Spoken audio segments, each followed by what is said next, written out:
बिस्मिल्लाहिर्रहमानिर्रहीम। रब्बना आतिना फ़िद दुनिया हसना व फ़िल आखिरति हसना व क़िना अज़ाबन्नार।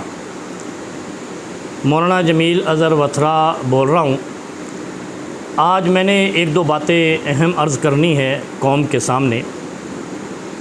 अभी एक दिन कबल पार्क व्यू सोसाइटी के रूह रवां अब्दुल अलीम ख़ान ने एक प्रेस कॉन्फ्रेंस की और उसमें बड़ी दिलचस्प बातें की और उसने साबिक़ वज़ीर आज़म पर कुछ झूठे और सच्चे इल्ज़ामात भी लगाए।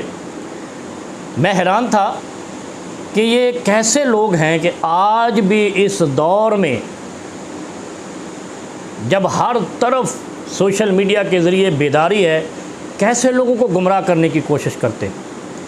अब वो अपनी प्रेस कॉन्फ्रेंस उसने जो कुछ भी कहा, लेकिन उसमें 3 पॉइंट मैं आपके सामने ज़िक्र करता हूँ। उसने कहा जी साबिक़ वज़ीर आज़म ने रूडा का इदारा बनाया, river Ravi urban development authority, और उसके तहत ये तय पाया कि वो दरिया की ज़मीन को लोगों को देगा और लोग आबाद करेंगे। और उसके लिए शराइत ये थी, क्या दी? डैम बनाया जाएगा, झील बनाई जाएगी और दरिया के गिर्द 300 फुट चौड़ी बड़ी दीवार बनाई जाएगी, ताकि जब भारत जब पानी छोड़े तो वो पानी हमारे इलाकों में ना आए, उसको रोकेगी। लिहाजा हमने जो है ना वो जगह ले ली और जो भी उसने कहा। लेकिन सवाल ये है, ये बातें सारी आपकी दुरुस्त हैं। साबिक़ वज़ीर आज़म की एक प्लानिंग थी, एक पूरा विज़न था। क्या वो डैम बन गया था? क्या वो झील बन चुकी थी? क्या वो जो दीवार बननी थी दरिया के पानी को रोकने के लिए है, जो हेकल टाइप की, वो बन गई थी?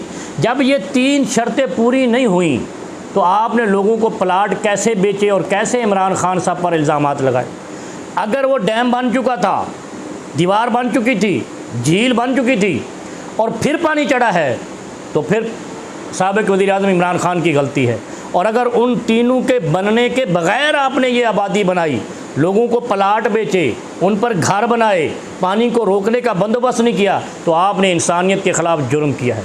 और मेरी दानिश में ये भी आया है कि जो दीवार बनानी थी उसके सामने भी रुकावट आप थे, क्योंकि आप दरिया के अंदर मज़ीद एक्सटेंशन चाहते थे। और अगर वो दीवार बन जाती तो आप वो एक्सटेंशन नहीं ले सकते थे। और इसी बात पर इमरान खान साहब से आपको तनाज़ा था। इमरान खान साहब कहते थे कि मैं आपको एक्सटेंशन नहीं दूंगा जो मज़ीद 300 एकड़ दरिया में लेना चाहते। और ये बात यहाँ है कि इस तरीके से अगर डैम बन जाएँ, झीलें बन जाएँ, दीवारें बन जाएँ, पुश्ते बन जाएँ, तो फिर आबादी को नुकसान नहीं होता। लिहाजा मैं आपसे कहता हूँ कि नबी अलैहिस्सलातु वस्सलाम ने फरमाया था, इन कुंतुम तुहिब्बूना अन युहिब्बकुमुल्लाहु व रसूलुहु फहाफ़िज़ू अला सलास खिसालिन सिद्क़ुल हदीस अदाउल अमाना हुस्नुल जवार। आप पाकिस्तान के वफ़ादार बने, पाकिस्तानी कौम के वफ़ादार बने। और मैं मुहिब्बे वतन इदारों को भी कहता हूँ कि ये इंसानियत के ख़िलाफ़ जुर्म हुआ है। करोड़ों रुपए के इसने प्लाट बेचे, फिर ये किस शख्स ने इनको NOC दी है कि बग़ैर पुश्ता दरिया का बनाने के ये उसमें आबादी करें? और उसके बाद जिसने NOC दी इनको रिहाइश की, उनको भी ECL में डाला जाए, इनको भी ECL में डाला जाए, इसलिए कि इन्होंने जो इमरान खान का विजन था उसके ख़िलाफ़ झूठ भी बोल दिया है। एक तो इंसानियत के ख़िलाफ़ लोगों का पैसा डबोया, लोगों के घर डबोए, और सिर्फ यही नहीं, लोगों की इन्वेस्टमेंट डबो दी, लोगों को बर्बाद कर दिया। और ये अपना पैसा खरा करके निकलने के चक्कर में और झूठे इल्ज़ाम लगा रहे हैं। जब इमरान खान साहब ने कहा था कि ये 3 शर्तें करो, उसमें आप दीवार बनाने में रुकावट बने, आपने रूडा को मजबूर किया, वो खामोश बैठे रहे और आप लोगों को घर बेचते रहे, घर बना के देते रहे। और ये याद रखें, जिनकी गोद में बैठकर आप आज इमरान खान पर झूठे इल्ज़ामात लगा रहे हैं, जो कि वो सच्ची बात है कि इमरान खान साहब इसमें सच्चा है कि उसने ये कहा था कि अगर आपने ये आबादी करनी है तो पहले ये चीज़ें बनाएंगे। जिनकी गोद में बैठकर आप इमरान खान को पर तान व तशनी तबर्रा कर रहे हैं, वही आपको कब्ज़ा माफिया लाहौर का सबसे बड़ा कहते थे। और याद रखें, ये बाद में भी तुम्हारे साथ यही सलूक करेंगे।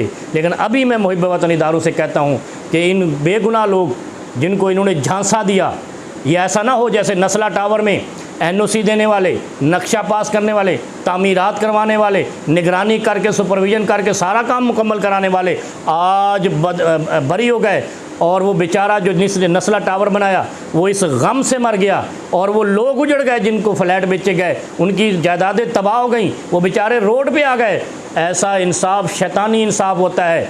इंसानी इंसाफ यह है कि जो इस का ज़िम्मेदार है पार्क व्यू सोसाइटी बनाने का, वो ECL में डाला जाए, उनसे ये माल निकलवाया जाए और इन बेगुनाह लोगों को अदा किया जाए। यही नबी अलैहिस्सलातु वस्सलाम ने फरमाया था, जब भी बोलो सच बोलो और लोगों की अमानतों को वापस करो। अगर तुम उसका काम नहीं कर सकते वह हुस्नुल जवार, और इनसे साथ हुस्न सलूक करो जिनका पैसा आपने लूटा है। और झूठे इल्ज़ाम कभी इधर लगाते हैं कभी इधर लगाते हैं। आपको किसने कहा क्या ज़मीन ख़त्म हो गई है पाकिस्तान में? आपने दरिया के अंदर इंफ्रास्ट्रक्चर बना दिया, लोगों के घर बना दिए, फिर आप दूसरों पर तबर्रा करते हैं और झूठी करते हैं। जिन लोगों ने शर्तें लगाई थी वो शर्तें पूरी नहीं हुई, आपने कैसे सोसाइटी लोगों के हवाले कर दी। अल्लाह आपको भी हिदायत दे और अल्लाह पाकिस्तान के इदारों को भी हिदायत दे, क्योंकि जहाँ रिश्वत होती है वहाँ लाकानूनियत होती है। आपने रिश्वत का माल देकर इस दीवार को रुकवाया, डैम को रुकवाया, झील को रुकवाया, क्योंकि आपको एक्सटेंशन चाहिए थी, 300 एकड़ दरिया में चाहिए थी। उस ज़मीन के चक्कर में आपने लोगों को डबो दिया है।